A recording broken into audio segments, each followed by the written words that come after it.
Budget 2022 लेके आया है एक नया प्रोविज़न जिसमें कि आपका जो गेन है वर्चुअल डिजिटल एसेट से उसकी टैक्सेशन का प्रावधान किया गया है।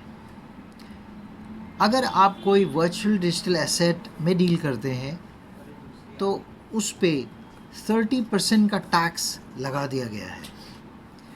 पहले ये समझा जाए कि वर्चुअल डिजिटल एसेट होते क्या हैं। Virtual digital asset income tax define करता है क्रिप्टो करेंसी को, नॉन फंजिबल टोकन्स को या कोई और एसेट जो कि डिफाइन किया गया है specially in the income tax act. जो भी आपका डिफरेंस है सेल प्राइस का और परचेज प्राइस का किसी भी वर्चुअल डिजिटल एसेट में, उसके ऊपर 30% का टैक्स अब आपको देना पड़ेगा।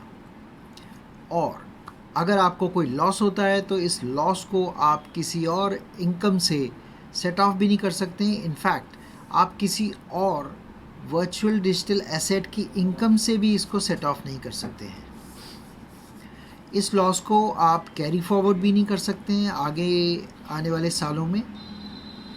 आपको कोई एक्सपेंसेस का बेनिफिट भी नहीं मिलेगा जो ट्रांसफ़र करने में होते हैं। आपको इंडेक्सेशन का बेनिफिट भी नहीं मिलेगा।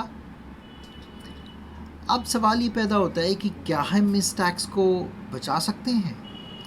जी हाँ, सिर्फ एक तरीका है।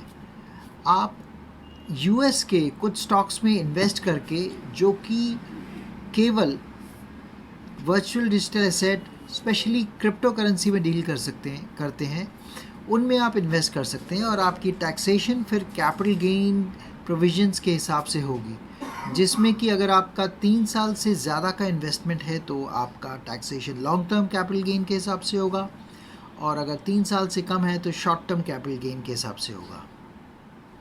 आप प्लीज़ कमेंट करके बताएं, क्या आप क्रिप्टो करेंसी में या किसी वर्चुअल डिजिटल एसेट में डील करते हैं?